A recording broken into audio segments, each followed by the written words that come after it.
The book You Have the Right to Remain Innocent is a very powerful book because it shows how unfair our legal system is, as well as how unfair our police officers are.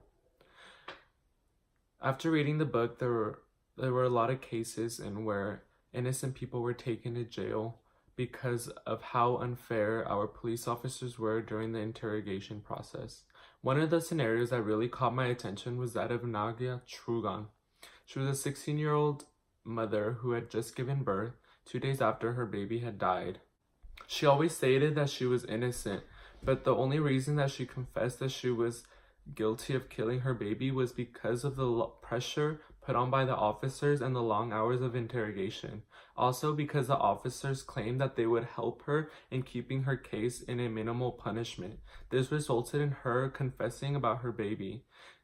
Naga spent 3 years in jail before she was released because they couldn't find any evidence that she had killed the baby, and that the only possible reason that the baby died was because of natural occurrence. Another person's freedom that was taken away by the unfair legal system was that of Eddie Lowry. He was accused of raping and murdering a woman. He was innocent because he claimed that he never did that, and that he was firm on his stance of being innocent. A whole day of interrogation in a room with officers led him to make a false confession. He confessed that he had murdered and raped the woman.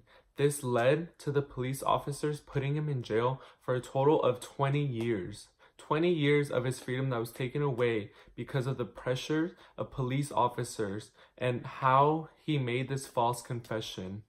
He was then later released because there was evidence that proved he had not committed the crime. This shows you how unfair our legal system works. Police officers pressure you to the point where you confess to something that you did not do. Eddie confessed because he was tired of sitting in there. He just wanted to get out of there, and the only way that he was going to get out of there was if he gave the officers what they wanted to hear, and that was him confessing to murdering and raping that woman. These two scenarios really show you how unfair our legal system works, and this all goes back to your first encounter with a police officer. When you first encounter a police officer, the only two questions that you should really be answering are who are you and what are you doing here right now. Those are the only two questions that you should be answering. If the police officer begins to ask you questions about your past, you definitely have to stop there and not answer any more questions. If you answer these questions, you risk being accused of a crime that you never did. These men are only human, and by that I mean that they never want to be wrong.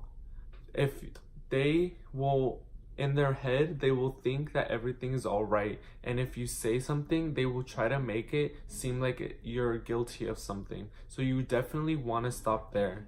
These men are trained to interrogate you for hours, so you can remain silent for hours. They don't care. They will try to get something out of you so they can find you guilty. And this leads to you giving this pressure leads you to giving a false confession, resulting in you being accused of something that you never did. These are the types of questions that this is the type of advice that I suggest from the book that you should definitely follow. The advice that I just gave was for reasons why we shouldn't talk to police officers. The second set of advice is for people who are ever confronted with talking to a police officer. After confronting the police officer and answering your two questions of who are you and what are you doing here right now, you should just remain silent.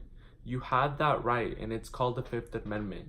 If you're ever in the situation where you are asked to answer questions but you're not sure what you want to say, you have the right of the Sixth Amendment, in which you are allowed to demand for a lawyer. Whenever you use the Sixth Amendment, make sure you are firm about it. Say, I want a lawyer. You have to sound firm, or else any other words that you say, the police officer can use against you to make you seem guilty. From reading the book, I believe that the advice given is very useful whenever put into a situation in where it involves the confrontation of a police officer. Personally, I didn't know that I had the right. Well, I mean, I did know I had the right to remain silent, but I didn't know that I didn't have to answer any questions beyond the "who are you?" or "what are you doing here right now?" I thought that if the police officer asked you a bunch of questions, you had to answer all those questions. And after reading this, now I know that I don't have to do that.